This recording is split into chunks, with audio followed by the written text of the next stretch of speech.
arrebatamento da igreja. Porém, nós gostamos de apresentar esse tema do sistema bíblico, da maneira como a Bíblia expressa. Mas vamos aqui ao que nos interessa saber. Mateus, capítulo 24. O título é arrebatamento, porque a palavra arrebatamento quer dizer ato de levar, né? Está relacionado com a volta de Jesus e a maneira de Jesus arrebatar, levar o seu povo, certo? São Mateus capítulo 24, versículo 30 e 31. Então aparecerá no céu o sinal do Filho do Homem, e todas as tribos da terra se lamentarão, e verão o Filho do Homem vindo sobre as nuvens do céu, com poder e grande glória. Então, o verso 31 está falando do aparecimento de Jesus. Jesus aparece nas nuvens dos céus, de maneira visível, corpórea e numa nuvem. Já aprendemos isso no estudo passado. Agora, no momento em que Jesus volta, é que vai acontecer o arrebatamento da igreja, certo? Como nós podemos afirmar isso? No verso 31. Ele, que é Jesus, enviará os seus anjos com rígido clamor de trombeta, os quais ajuntarão os seus escolhidos desde os quatro ventos de uma a outra extremidade dos céus. Então Jesus aparece com poder e glória, com milhares de seus anjos. Aí Jesus passa a ordem, e os anjos descem para ajuntar os escolhidos. Nesse dia, já terminou o juízo de investigação. Deus já tem o nome dos salvos no livro da vida, e já tem também o nome dos que não vão ser salvos, certo? No dia da volta de Jesus, vai estar acontecendo no nosso planeta esta situação. Dois grupos de pessoas, salvos e perdidos. Quando eu falo perdido, é aquele que não quis se salvar, resolveu ficar indiferente. Vamos provar isso no mesmo Mateus 24, no versículo 40 e 41. Então, estando dois no campo, será levado um e deixado o outro. Olha como é interessante. Aqui é o sistema que os anjos vão usar para juntar os escolhidos. Dois grupos. Ele fala, dois homens estarão no campo. Campo aqui indica qualquer situação, no trabalho, no lazer, qualquer lugar que estiver. Esses dois, não é que sejam dois homens mesmo. Ele está ilustrando. Esses dois homens indicam que se for homens, em qualquer lugar que ele estiver, um é salvo e o outro é perdido. Está falando dos dois grupos. Aqui pode ter 20 homens, 50 homens. O importante é que está falando dos dois grupos, salvos e vamos pôr isso na cabeça. Agora, nós lemos aqui então dizendo que, estando dois no campo, será levado um e deixado o outro. Quer dizer, o que vai ser levado pelo anjo é o salvo, e o que vai ficar é o perdido.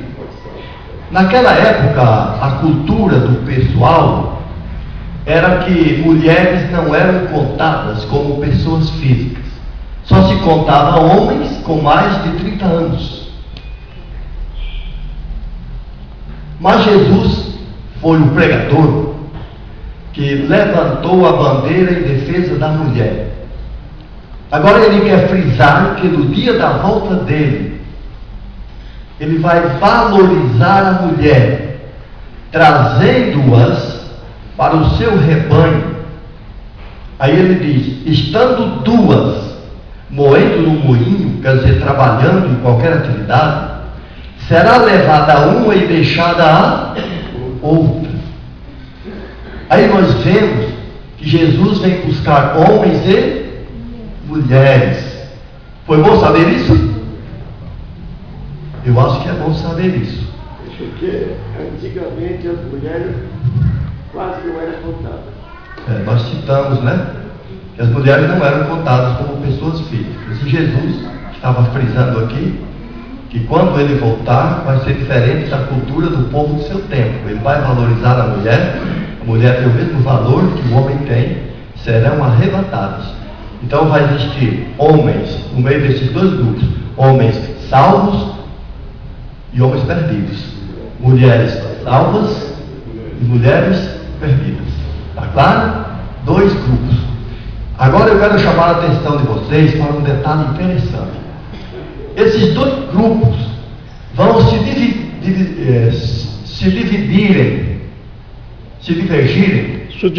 subdividir em 4 condições. Vamos decorar isso? Salvos e perdidos vão estar subdivididos em 4 condições. Vamos falar as condições para usar a cabeça? Nós vamos citar e nós vamos ler a Bíblia para a Bíblia dizer isso. A primeira condição é a condição daquele que está morto e salvo, certo? Segunda condição, a condição daqueles que estão mortos e perdidos. Terceira condição daqueles que vão estar vivos, que estão os homens e mulheres vivos e salvos. E vai existir a quarta condição, que é a condição daqueles que vão estar vivos e perdidos. Foi bom saber isso? Agora nós vamos ver a Bíblia dizer, e a Bíblia vai dizer o que vai acontecer com essas 4 condições. Vamos lá. O primeiro texto nós vamos usar agora para provar essas condições. É 1 Tessalonicenses, capítulo 4, e o verso 16. Quem está desfolhando a Bíblia, um pouco para frente de Mateus, né? 1 Tessalonicenses, capítulo 4,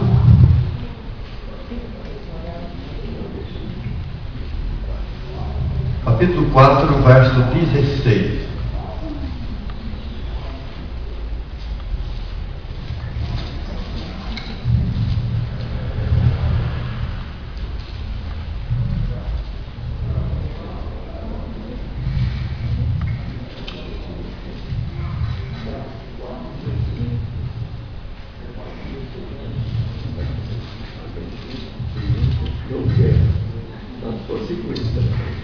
Guarda um pouquinho aí que achei aqui. 1 Tessalonicenses 4, verso 16.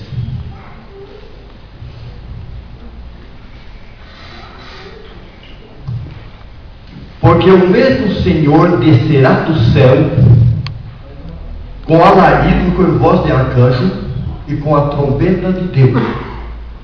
Olha que Paulo está falando da mesma forma como Jesus havia pregado. Ele diz que o mesmo Senhor, quer dizer, Jesus, descerá do céu com alarido, quer dizer, com grande som. Jesus disse que eram sons de trombetas e ecos de anjos cantando.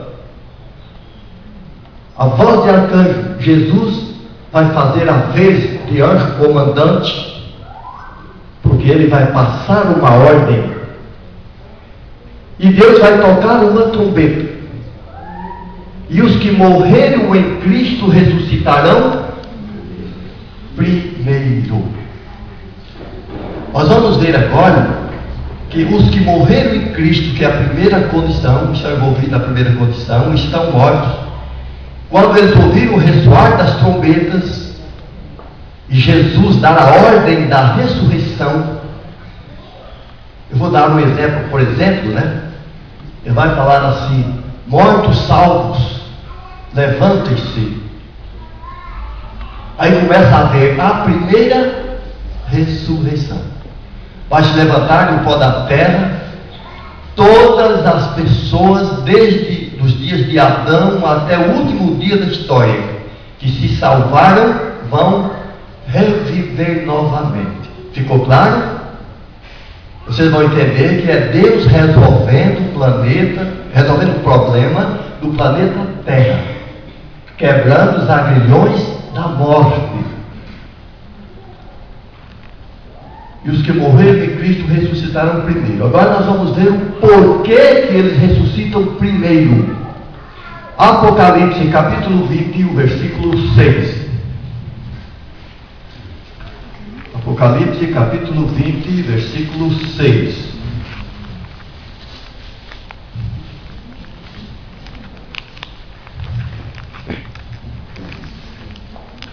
Bem-aventurado e santo aquele que tem parte na primeira ressurreição. Agora vocês vão aprender uma coisa interessante. A Bíblia fala da primeira ressurreição e da segunda ressurreição. Os que vão ressuscitar em primeiro, ressuscitam nessa primeira condição, diz aqui, porque eles são santos. Bem-aventurado e santo aquele que tem parte na primeira ressurreição. Sobre estes não tem poder a segunda morte, mas serão sacerdotes de Deus e de Cristo, reinarão com ele 1000 anos.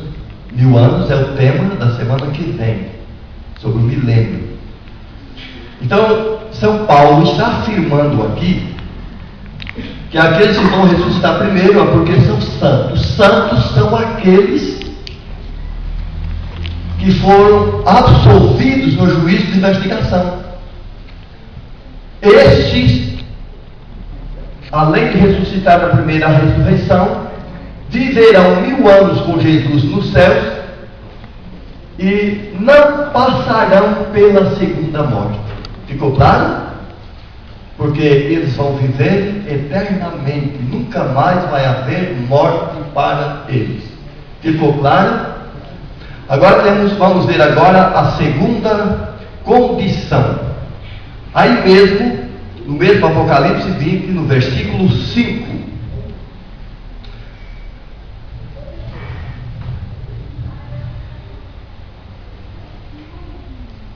O versículo 5 responde o que vai acontecer com o pessoal da segunda ressurreição, ou aqueles que vão estarem mortos e perdidos.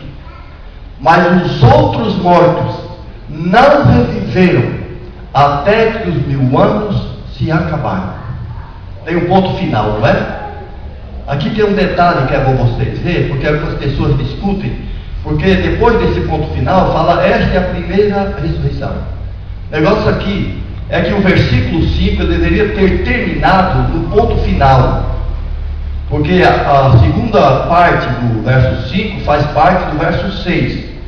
Paulo estava adiantando, o tradutor colocou assim para mostrar que Paulo estava dizendo assim, esta é a primeira ressurreição. Aí ele afirma, bem-aventurados e santos aqueles que fazem parte da primeira ressurreição. Ficou claro? Não dá para confundir, não? Não. Vamos raciocinar um pouquinho. Os salvos ressuscitam na primeira ressurreição, certo? Os perdidos vão ressuscitar quando? Quando? Depois dos 1000 anos. Uma pergunta aqui. Pois não. Reinarão com Cristo 1000 anos. Vai ter só 1000 anos depois? Isso vai acontecer depois. No terceiro tema daqui para frente, nós vamos ver que eles vão morar na terra para uma eternidade. Próximo estudo, o senhor vai acompanhar, o senhor vai ver que os salvos vão morar com Cristo 1000 anos no céu, porque a volta de Jesus vai ser uma forma de resgate. Porque existe um conflito entre o bem e o mal. Chega um momento que o mundo não dá mais para continuar. Se levanta uma grande perseguição contra o povo de Deus. Nós vamos já ler o verso que diz isso. Estou adiantando, porque o momento é oportuno, certo? Aí Jesus desce para buscar os seus, arrebatar os seus. É o grande livramento. Aí os salvos vão morar com Cristo 1000 anos. No final dos 1000 anos, Jesus volta a terceira vez para a terra, trazendo os salvos Aí Jesus vai fundar o reino da glória na terra, e os salvos vão habitar numa terra transformada como teria que ser antes do pecado. Ficou claro? Valeu a pergunta dele? Valeu? Valeu, porque foi muito bom. Legal? Pois não. Eternamente. Seres humanos não foram criados para morar no céu. Seres humanos foram criados para morar na terra. Vão ficar 1000 anos nos céus por uma questão de Deus querer resgatar seu povo, transformar o planeta Terra para fazer do planeta Terra a eterna morada dos salvos. Ficou claro? Como era no Jardim do Éden. Como era no Jardim do Éden. Muito bem. Ficou claro isso?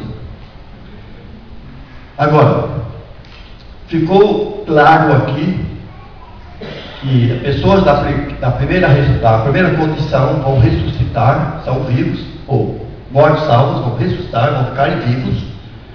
Os que não estão salvos vão continuar mortos ainda durante 1000 anos. É como se João aqui estivesse vendo um cemitério. Vamos imaginar um cemitério? Não é agradável, mas precisa, né? João estava vendo como se fosse um cemitério. Ele viu 2 tumbas, ou várias tumbas. Aí ele vê que na tumba onde tinha uma pessoa morta salva, ela se abriu e o salvo se levantou. Aí ele viu que a tumba vizinha não aconteceu nada. Aí ele chamou esse tumba, que estava na tumba vazia, de outros mortos. Ficou claro? Eu repeti isso para ninguém confundir, certo? Agora vamos para a terceira condição. Qual é a terceira condição? A condição daqueles que vão estar salvos e vivos por ocasião da volta de Jesus. 1 Tessalonicenses, capítulo 4, verso 17.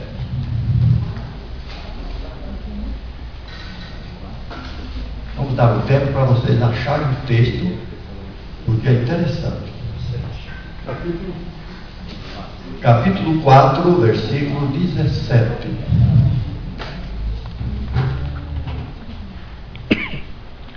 Depois nós, os que ficarmos vivos, seremos arrebatados. Aqui é a razão do nome do tema, arrebatamento da igreja. Seremos arrebatados juntamente com eles nas nuvens a encontrar o Senhor nos ares, e assim estaremos sempre com o Senhor. Agora veja como é interessante. Quando ele fala depois de nós, os que ficamos vivos, ele está falando da terceira condição, das pessoas que vão estarem vivas por ocasião da volta de Jesus,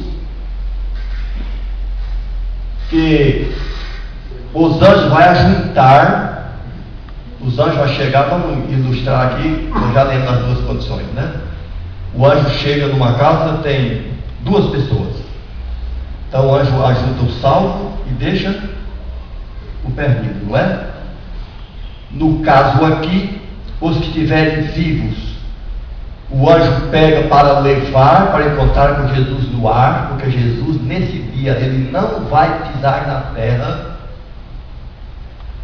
certo? Vamos lembrar que tem gente que confunde. Jesus vai pisar na terra quando ele vier a terceira vez, certo?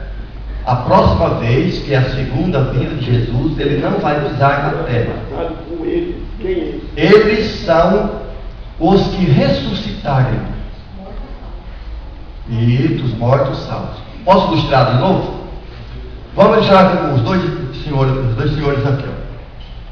Vamos supor que o irmão Anísio estava morto. Aí ele ressuscitou, não é? Aí o anjo vai pegar o senhor que está vivo, vai ajuntar com os que ressuscitaram, aí o anjo leva ao encontro de Jesus no ar. Ficou claro?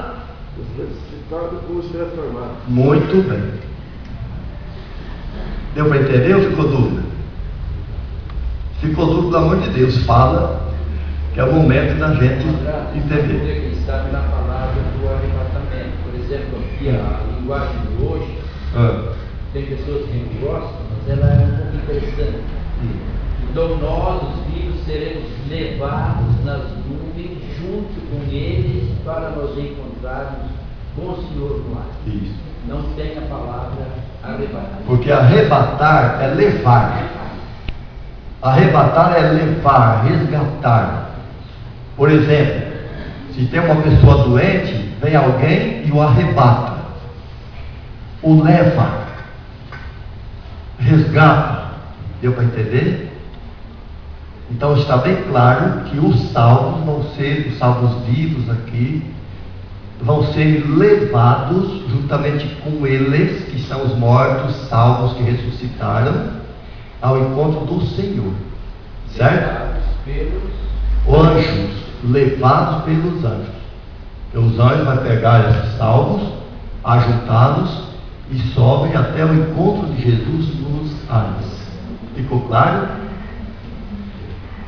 Agora, Paulo disse uma coisa no livro aos Coríntios que ele não disse aqui. Talvez você pode ter ficado preocupado com essa história. Quando Paulo leu, ou ele citou isso aqui, a gente lê, se a gente começar a pensar nisso, a gente chega a pensar algumas coisas que parecem ter lógica, mas não tem muita lógica. Um dia desse uma pessoa falou para mim: olha, então quer dizer que os aleijados, os cegos, aqueles que estão na UTI, que estão vivos, salvos, mas estão amarrados no hospital, Jesus vai levar eles desse jeito para fazer o que no céu? Vocês já pensaram isso? Se a gente parar aqui, a gente vai achar que é assim, não é? Aí vai ter transformado. Isso. Ninguém perguntou nada para Paulo quando ele estava mencionando isso aqui aos Tessalonicenses, também ele falou. Mas o pessoal da igreja de Corinto questionou e Paulo respondeu. Vamos dar a resposta de Paulo? Vamos lá. 1 Coríntios capítulo 15.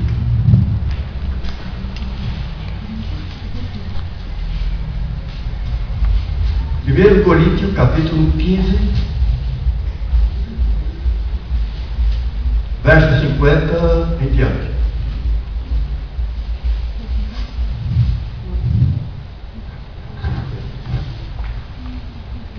Agora digo isto, irmãos, que a carne e o sangue não podem herdar o reino de Deus, nem a corrupção herda a incorrupção. É bom explicar esse verso, né? Ele está afirmando que essa carne que nós temos, compondo o nosso físico, esse sangue que corre nas nossas veias, não podem chegar no céu porque são corruptíveis. Eles não podem herdar o reino de Deus, porque incorrupção não pode herdar. Corrupção não pode herdar a incorrupção. A corrupção aqui quer dizer a condição de apodrecer. Deu para entender? Essa carne que eu tenho, esse sangue que corre na minha veia,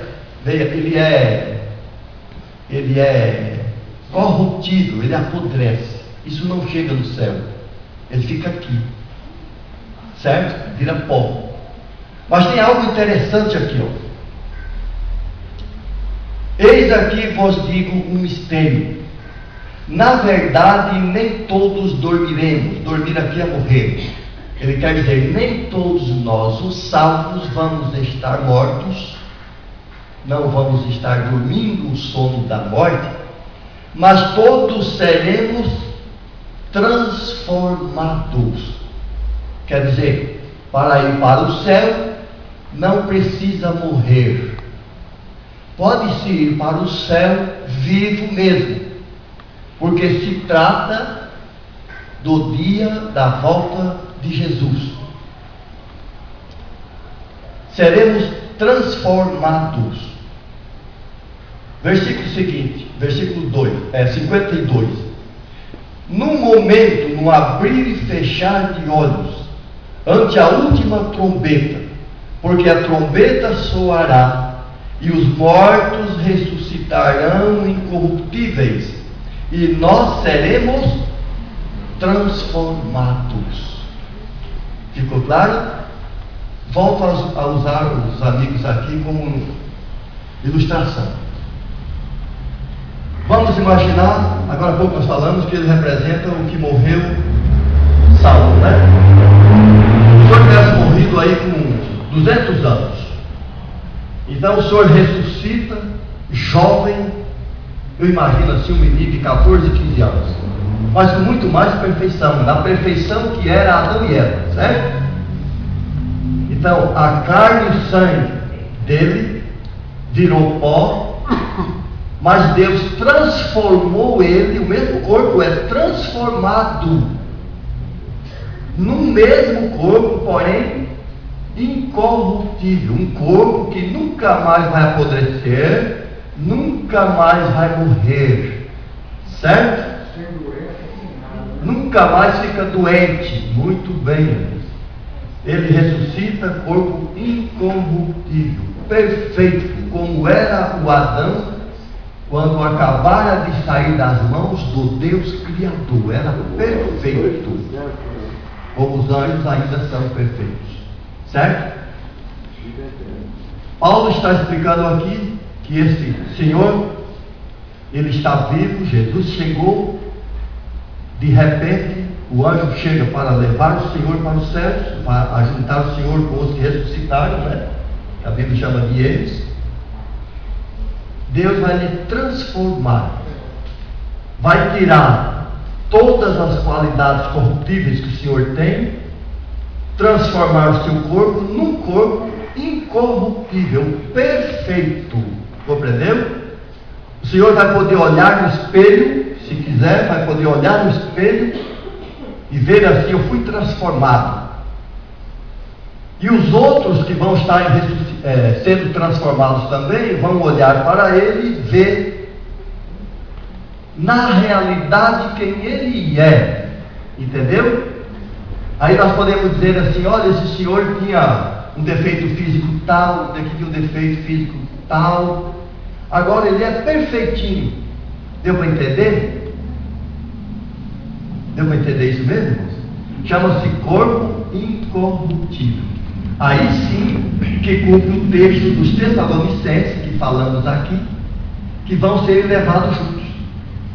Então aquele velhinho que nós mencionamos aqui, que está vivo e salvo, está no hospital amordaçado, tem os doentes amarrados, né, enfermeira? Ele está lá amarrado, porque ele não pode cair na cama. Jesus chegou. Aí o que vai acontecer? Jesus vai transformar aquele enfermo num corpo incorruptível. E ele vai ser levado com os que ressuscitaram incorruptíveis ao encontro de Jesus no ar. Certo? Pois não. Deixa eu perguntar um detalhe. Uma pessoa idosa, ela faleceu. E aí ela será salva. Sim. Aí como é que vai ser o corpo dela? Porque ele morreu idoso. Como é que vai ser o corpo dela no ato da ressurreição ou da transformação? Vai ser incorruptível, quer dizer, perfeito. Mas ele vai ser novo? Uma pessoa nova? Como é que ele vai ser? É a mesma pessoa transformada. Não é outro ser. Porque senão Jesus tinha morrido para salvar o João e ele faz o José.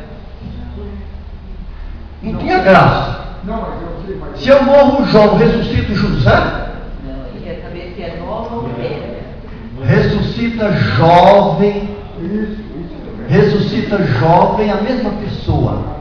Seria assim, por isso que eu ilustrei. Se você pudesse olhar no espelho aí, nesse dia para frente, você vai ver assim: faz de conta que o senhor tivesse um defeito físico. Diz assim: eu tinha esse olho menor, agora está normal. Eu tinha uma perna torta, agora tenho uma perna normal. Entendeu? Eu era baixinho.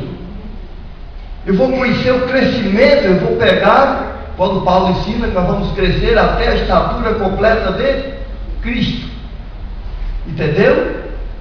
Aí Deus vai deixar a gente na situação física que teríamos que ser quando Ele criou Adão. Deu para entender? É legal saber isso? Então o velhinho vai voltar a ser jovem. O jovem vai ser mais perfeito do que ele imaginaria ser.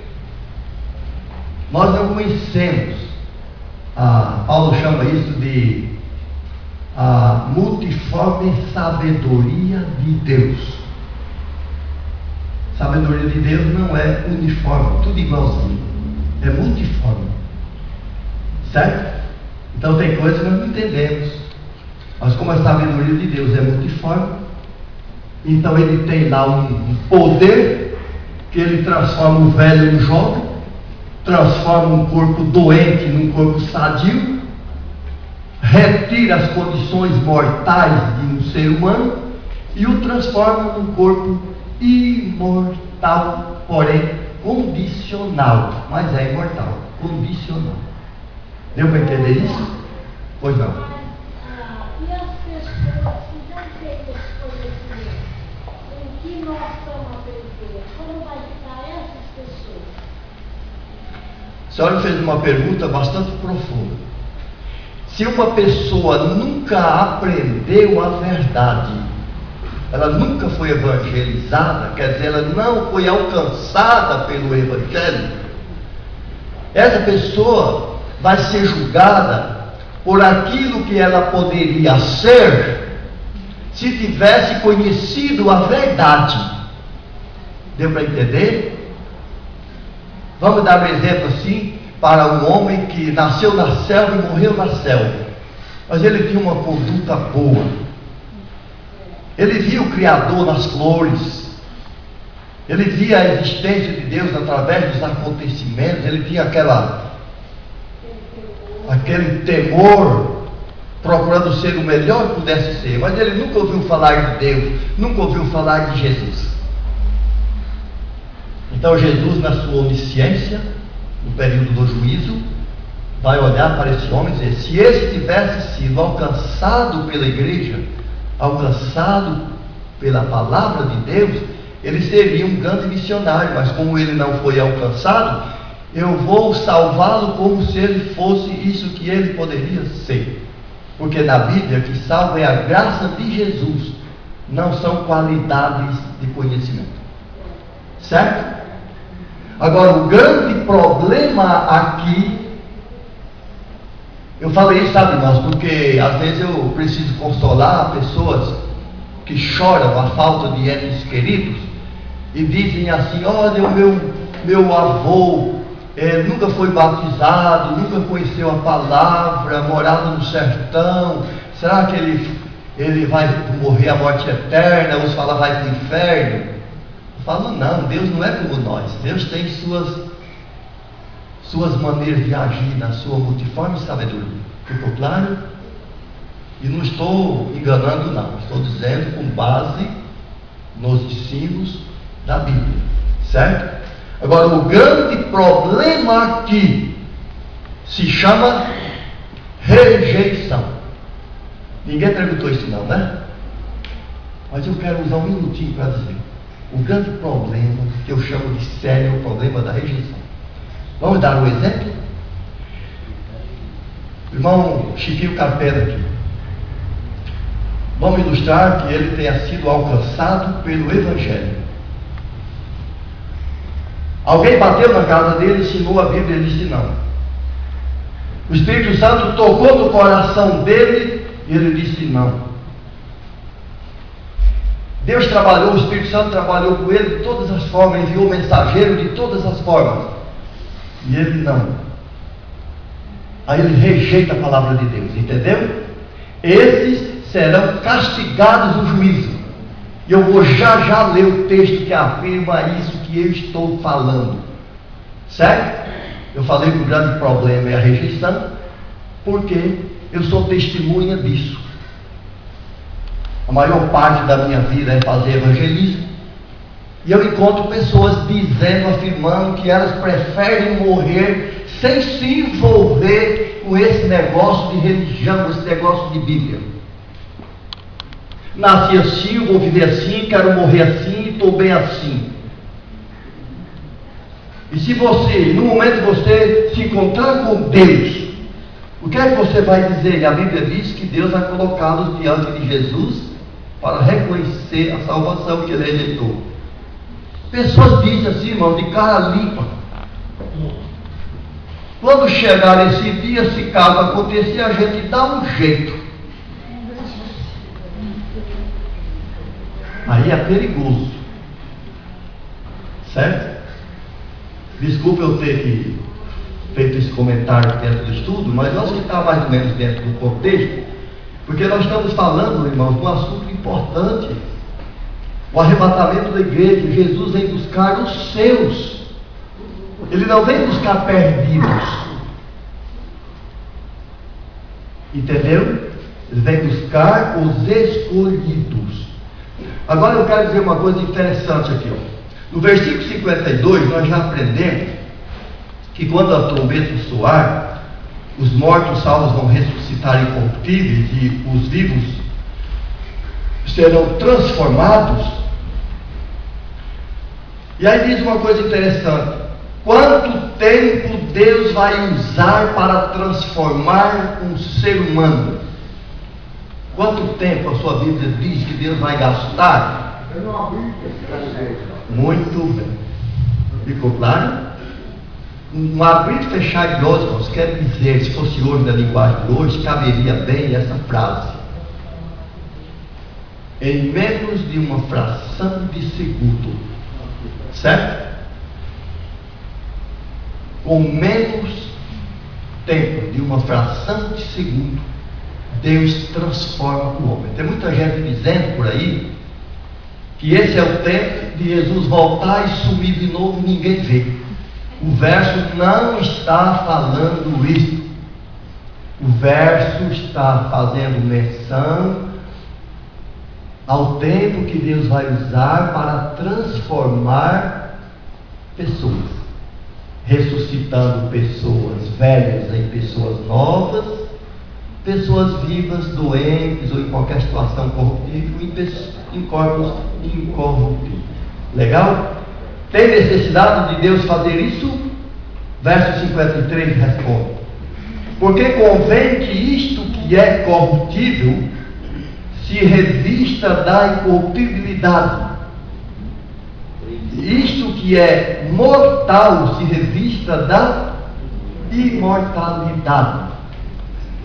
Então esse verso está dizendo que nós não somos imortais, nós somos mortais. E é preciso que esse corpo mortal que nós temos se transforme num corpo imortal.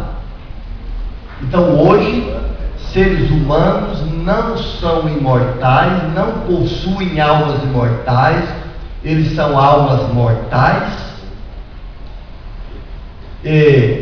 Que Deus vai transformá-los em almas imortais ou pessoas imortais na sua volta. Agora tem um outro detalhe: nós somos candidatos à imortalidade. Entendeu? Somos candidatos à imortalidade. Só que quando nós fomos revestidos da imortalidade, nós não somos imortais igual a Deus. Porque a Bíblia diz que o único ser imortal é Deus. E por que ele diz que nós vamos ter como imortal? Você olhar o contexto da Bíblia, está falando que o ser humano vai ser um ser imortal, porém de maneira condicional. O que é condicional? Se continuar ao lado de Deus, continua uma eternidade sem morrer. que fizeram o que Adão e Eva fez, morrem. Anjos, serafins, seres celestiais, todos os seres que Deus criou são imortais condicionais, entendeu? O anjo mau é um anjo. Anjo é um ser imortal condicional. Por que a Bíblia diz que vai destruir Satanás? Porque ele pecou. Ele é um ser imortal condicional, mas ele pecou. Aí Deus diz, Jesus fala, que ele será destruído pelo sopro da boca de Deus. Deus vai destruir. Ficou claro? Aquele que pecar, ele morrerá. Toda alma que pecar, essa morrerá. Quem diz isso? O profeta Ezequiel. Toda alma que pecar, essa morrerá. Agora tem um detalhe para você não ficar confuso.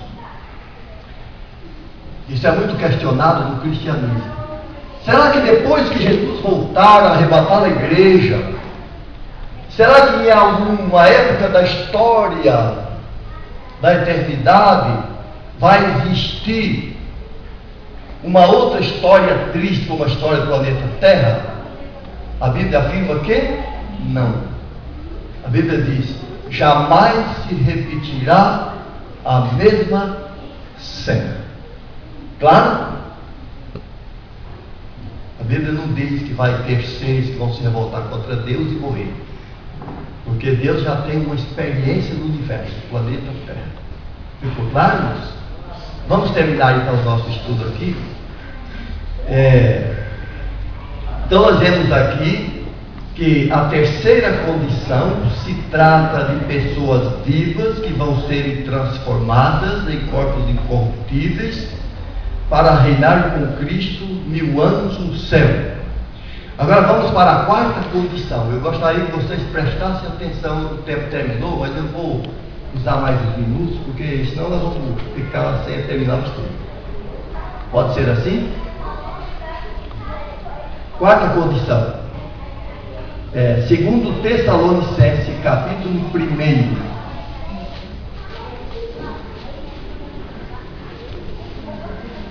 Segundo Tessalonicenses, capítulo 1, versículo 7 e diante.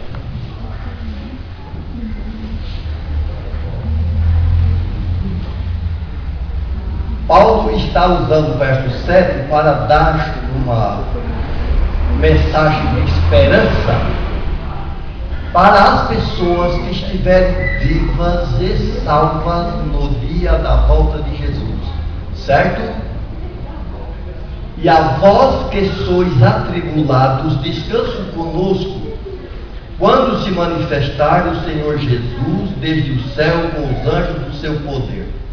Falei isso agora há pouco aqui. Que vai se levantar uma grande tribulação contra o povo de Deus e Jesus volta para fazer o grande livramento, não é? Já estudamos isso na batalha do Armagedon aqui.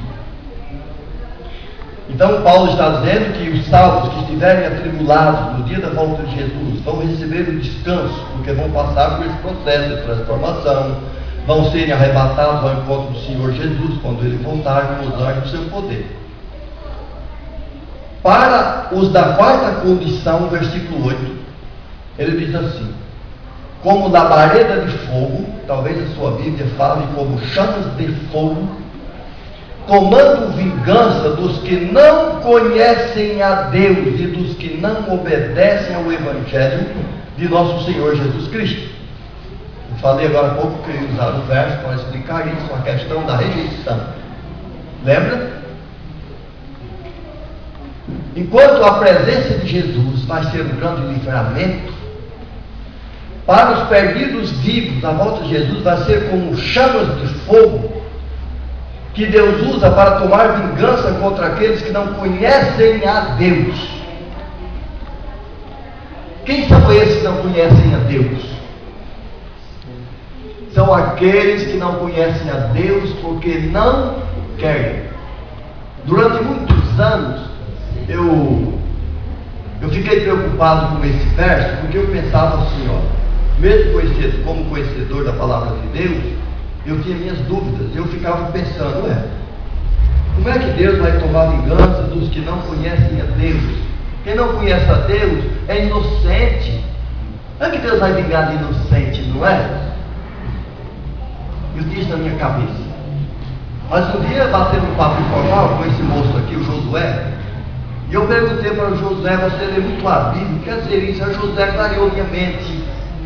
Você sabe que eu sou assim, né? Eu aprendo uma coisa de uma pessoa, nunca mais eu esqueço, nem da coisa, nem da pessoa. Certo? Você perguntar quem disse isso para você, eu vou falar, foi o João. Você aprendeu isso de quem? Vou falar, foi do Pedro. Você aprendeu isso de quem? Do José. Eu decoro as pessoas que me dizem isso, porque eu sou grato quando uma pessoa me corrige e mostra uma verdade. Eu tenho esse defeito, que algumas pessoas acham que a gente precisa esquecer que quem gosta do passado é museu. Mas eu não, eu gosto de cultivar passados importantes. Certo? Aí José falou para mim: não, rapaz, os que não conhecem a Deus que ele fala aqui são aqueles que têm oportunidade e não querem. É aquele que eu falei agora há pouco: alguém bate na casa deles, não. Oferece um folheto, não. Vamos ouvir isso aqui, não. Gostaria de passar coisa tal para você, não. E quando você for encontrar com Deus, o que vai acontecer? Eles vão dar um jeitinho. Não conhece a Deus porque não quer, teve oportunidades que não quis, o Espírito Santo trabalhou e ele não quis, aí Deus vai tomar vingança dele. Tem outro aqui: aqueles que conhecem o Evangelho do Senhor Jesus Cristo e não obedecem, a rejeição também. Tem gente que rejeita porque não quer saber, e tem gente que rejeita porque aprendeu e não aceitou. Existe centenas ou milhares de pessoas assim. Aprendeu tudo. Ô Sandra, lembra aquela história que você falou? Você perguntou para a moça: o que é que você sente conhecendo tudo isso? Ela disse: nada, não sinto nada, estou tranquilo, não é? Você me disse isso? E eu fiquei muito preocupado com isso. Uma pessoa que conhece toda a verdade diz que não sente nada. Não. Tem pessoas que têm afirmação das crianças. Crianças. Não vai ter problema de estender o tempo, não. Crianças, pelo que eu aprendi, assim, eu vou dar 2 exemplos de salvação de crianças. Posso dar 2 exemplos? Eu vou tentar responder fazendo perguntas para vocês raciocinar. Por exemplo, quando houve um dilúvio, quantas criancinhas inocentes, bebezinhos lindos, Deus mandou Noé colocar dentro da arca, os anjos desceram para colocar dentro da arca? Quantos? Normal. Nenhum. Não conta que os anjos dizem: criancinha não, bebezinho não, só vai no centinho. Tem isso? Não. Quando Deus mandou descer fogo do céu para queimar Gomorra e Sodoma, quantas crianças os anjos tiraram da cidade para não ser queimadas? Nenhuma. Não conta que não diz que salvou criança. Agora se deduz, através do Espírito de Profecia e outras citações de textos bíblicos, que dá para se entender, subentender, que as crianças serão salvas pela salvação do pai ou da mãe. Posso dar um exemplo?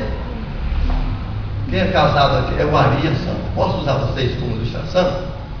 Exemplo: Ari e Sandra, vocês têm vocês não têm ainda, já tiveram uma criança, por exemplo, aí de 4, 5 anos que ainda não aprendeu a aceitar Jesus, e ela morre.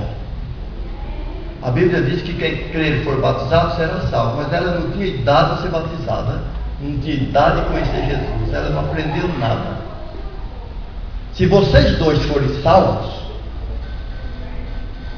a criança vai ressuscitar no dia da volta de Jesus, salvo como vocês dois. Certo? Que vocês são salvos os filhos são salvos. Se vocês forem perdidos, a criança morre, não ressuscita, não vai assumir pecado, porque os responsáveis pela criança é os pais. Certo? Agora, se o senhor for salvo e a esposa não for salva, a criança vai ser salva porque o pai se salvou. Certo? Vice-versa. Se o senhor for perdido, sua esposa for salva, sua criança vai ressuscitar na manhã gloriosa da ressurreição, porque a salvação que Jesus deu a você beneficiou sua semente. Ficou claro? Às vezes encontra um pé espertinho e fala assim: prova isso na Bíblia. Vai lá para Coríntios, Paulo diz assim, que a esposa que é fiel salva o marido, está nos seus filhos, está envolvido nessa situação. Entendeu? Crianças pequenas que não conheceram o Evangelho podem ser salvas graças à salvação que a graça de Jesus concedeu aos pais. Ela é beneficiada, é semente do justo. E os perdidos, tem crianças que são inocentes mesmo, mas é semente de injustos. Certo? Fui criado na roça, eu vi nascer um pezinho de carrapicho, uma coisinha linda. Que coisa linda, uma semente, um pé de carrapicho. Um dia o carrapicho cresceu, soltou um pedaço de espinho. Aí eu pensei, falei para o meu pai, por que aquelas plantinhas tão bonitinhas virou carrapicho? Eu falei, meu filho, não virou não, ele nasceu carrapicho. Carrapicho agulha, ele nasce e morre sendo carrapicho. Gente má, os filhos deles também são maus. Semente de ímpio é impiedade, tem impiedade. Semente de salvo tem vida eterna, porque tem responsáveis, os pais. Confiaram na graça salvadora de Jesus. Pois não, próximo. Os pais morreram primeiro. Se os pais morreram primeiro? Antes da criança nascer? Se ela é pequena, aí tem um outro detalhe, né? Se os pais morreram no acidente, ficou um bebezinho, certo? Eles morreram salvos, o bebezinho vai ser salvo. Agora, se o bebezinho crescer, chegar a 8, 9, 10 anos, aí não está mais na responsabilidade do pai, certo? Aí ele que vai decidir. É por isso que se discute batismo de criança na igreja, não é? Se for falar aqui vai demorar. Tem gente que faz protesto aí. É porque batizou um menino de 10 anos. Não pode batizar menino de 10 anos. Espera aí. Menino de 10 anos que sabe ler, como diz o baiano, já sabe soletrar as letras, sabe mexer com o computador como ninguém, inteligente, alfabetizado, que nasceu no lar cristão, estuda a Bíblia, conhece, tem capacidade de entender, pode ser batizado ou não pode? Pode, porque ele já tem idade para rejeitar ou aceitar. Você nunca viu a igreja adventista batizar um bebezinho. Só batiza de 10 anos, 9 anos, 10 anos para frente, conforme a criança, conforme o lar que a criança foi criada. Certo? Se observa isso também. Nós vamos pegar criança, filho de ímpio, e batizar aqui não. Porque ele não tem estrutura para continuar a fé. Entendeu? Quando você vê a igreja batizar um menino de 9, 10 anos, porque a igreja analisou a situação dos pais, a condição dos pais, certo? E a condição que ela tem de dizer eu aceito ou não. Certo? Se os pais disserem pode, e ela disser não, a gente não faz. Certo? Desculpa, eu já estou atrasado, né? Mas vamos terminar aqui? Não tem mais perguntas não, né? Vamos deixar para semana que vem. Vamos terminar. Hã? Quinta-feira pergunta. Pergunta então, vamos lá. Não, quinta-feira Outra vez. Muito bem. Gente, vamos terminar aqui, ó. 2 Tessalonicenses, capítulo 1, versículo 7 e 8, nós já lemos. Vamos para o versículo 9. Porque o versículo 8 diz que Deus vai tomar a vingança dos que não conhecem a Deus. Já explicamos, né? Não conhece porque não quis conhecer, não quer conhecer. E os que conhecem, sabe tudo, mas rejeita a salvação do Senhor Jesus Cristo. Versículo 9 ele diz: os quais por castigo padecerão eterna perdição. Tem Bíblia que fala eterna destruição. O original é destruição. Sua Bíblia fala isso? Fala. Dizendo que os que vão rejeitar, os que rejeitam salvação, vão sofrer e padecer a eterna destruição, que a Bíblia chama de morte eterna, ante a face do Senhor e a glória do seu poder. Vamos para Apocalipse 6, versículo 15 a 17. Estamos estudando sobre a quarta condição e vamos terminar já. Apocalipse capítulo 6.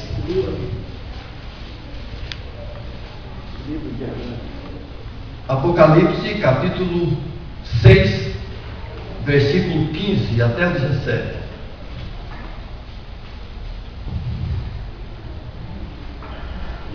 Observe isso. Estamos lendo sobre a quarta condição, que se trata de pessoas vivas e perdidas no dia da volta de Jesus. No momento do arrebatamento, o momento em que Jesus chega. A mensagem é para perdidos de todas as classes sociais. Os reis da terra, os grandes, os ricos e os tribunos, e os poderosos, e todos servos, olha as classes inferiores também, servos e todo livre, se esconderam nas cavernas e nas rochas das montanhas. Você já viu alguém correr, se esconder sem ver nada? Já? Se acontecer, manda ir para o hospital lá que está doido. Você vê alguém correr, se esconder porque ele viu algo e atemorizou. Irmão André, Pois Deus não precisa julgá-los. Eles mesmos estão. Claro, eles escolheram, fizeram uma escolha. Vamos lá. Então João vê aqui os perdidos vivos se esconderam nas cavernas e nas rochas das montanhas. Porque eles escolheram a perdição e eles estão vendo Jesus chegar, irmãos. Deu para entender?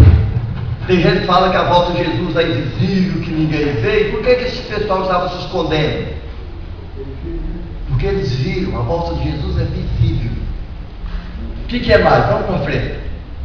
E diziam aos montes e aos rochedos: caí sobre nós e escondei-nos do rosto daquele que está sentado sobre o trono e da ira do Cordeiro. Tanto eles veem Jesus, como eles veem o trono do Deus Pai, do Deus Jeová. Ficou claro? Aí ele deseja morrer, eles partem para o suicídio. Eles desejam morrer para se esconder da presença do rosto de Deus que está sentado no trono e da presença de Jesus que se revela como aquele que morreu como um cordeiro que tira o pecado do mundo para salvá-los. E eles não quiseram. E eles reconhecem isso. O versículo 17: porque é vindo o grande dia da sua ira, e quem poderá subsistir? Depois disso, os perdidos estão conscientes que eles não vão aguentar. O que acontece com uma pessoa que não subsiste? Morre. Quando a gente não aguenta a dor, a gente morre. Eles não estão aguentando, não podem subsistir. Agora por quê? Vamos, capítulo 9, versículo 6. É de uma outra profecia, mas vamos fazer uma aplicação para você entender melhor. 9, versículo 6. Naqueles dias os homens buscarão a morte e não acharão. Desejarão morrer e a morte fugirá deles. No período da história houve o cumprimento desta profecia. Não vamos entrar em detalhes por uma questão de tempo, mas vai se repetir a cena. No dia da volta de Jesus, quando os perdidos veem o trono de Deus, ver Jesus como um cordeiro, como Salvador. E eles percebem que eles não vão subsistir, eles vão ter que morrer a segunda morte. Aí eles desejam se matar, desejarão morrer, e a morte vai fugir deles. Por que a morte vai fugir deles? Primeiro, porque diante de Jesus a morte não tem ação, seu trabalho não surge efeito. O Deus da vida chegou, a morte fica amordaçada, não tem como atuar. E se Jesus deixasse um perdido suicidar, morrer, Jesus estava dando oportunidade para esse perdido se safar do juízo de Deus. Por uma questão de justiça, eles têm que ver, olhar. Porque estarão tão conscientes como nós estamos hoje. Talvez mais conscientes do que estamos hoje, porque estão vivendo momentos reais da existência deles. Certo? Agora, o que vai acontecer com esses vivos perdidos que vão desejar morrer e a morte vai fugir deles? Jeremias capítulo 25 tem resposta? Temos resposta sim na palavra de Deus. Jeremias capítulo 25, verso 32.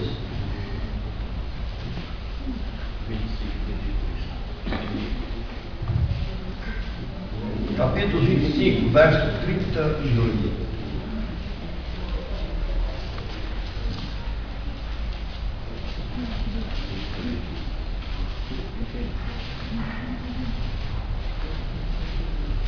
Uma profecia de Jeremias que ainda não se cumpriu,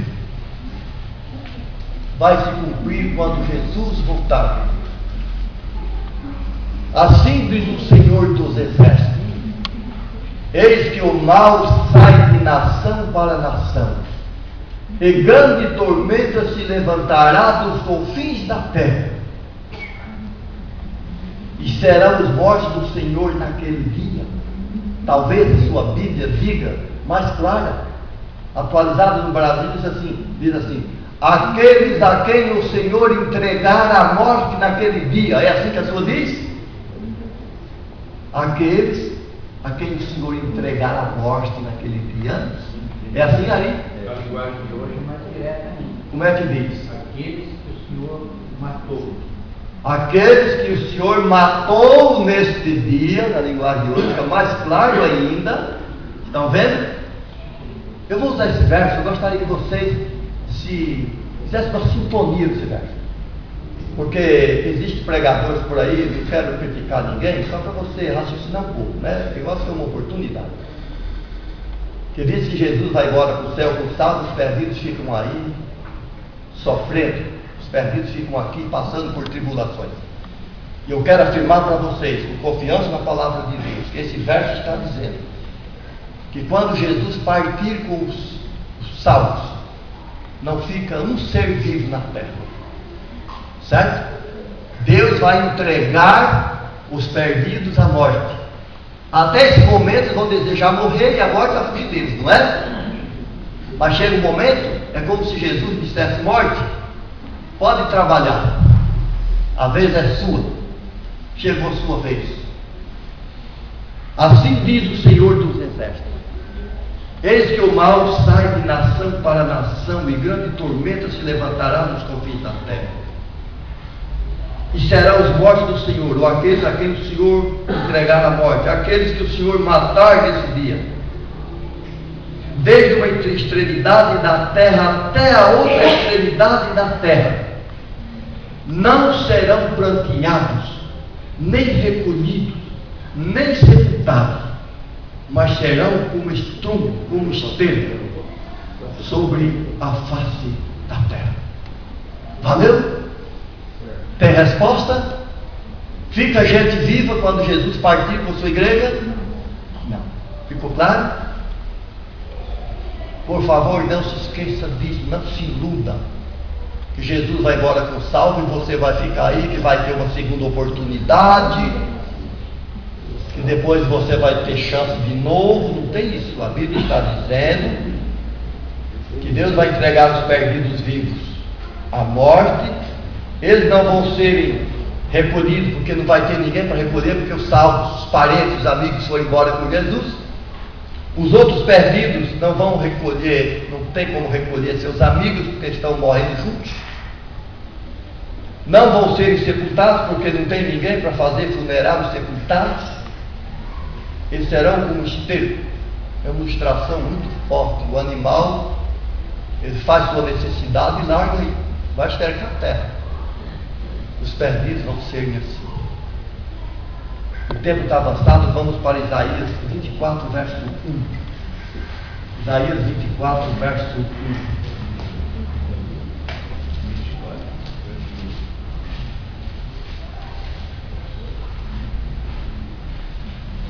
Eis que o Senhor esvazia a terra e a desola, e transtorna a sua superfície e dispersa os seus moradores. Olha, Deus vai esvaziar a terra, vai dispersar seus moradores. Por quê? Eles levam os salvos na qualidade de remanescentes para os céus, para reinar com ele 1000 anos. Os perdidos mortos continuam mortos 1000 anos. É o estudo da semana que vem. E os vivos perdidos morrem, Deus os mata, Deus os entrega à morte, e a terra fica vazia. Ficou claro?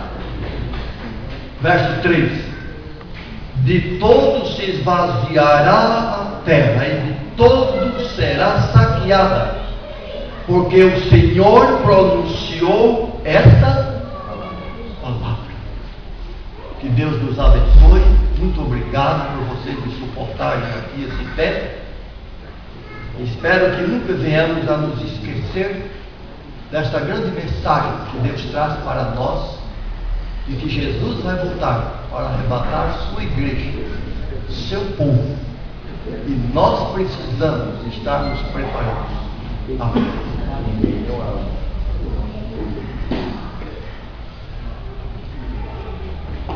Vamos levantar para terminar, o tempo está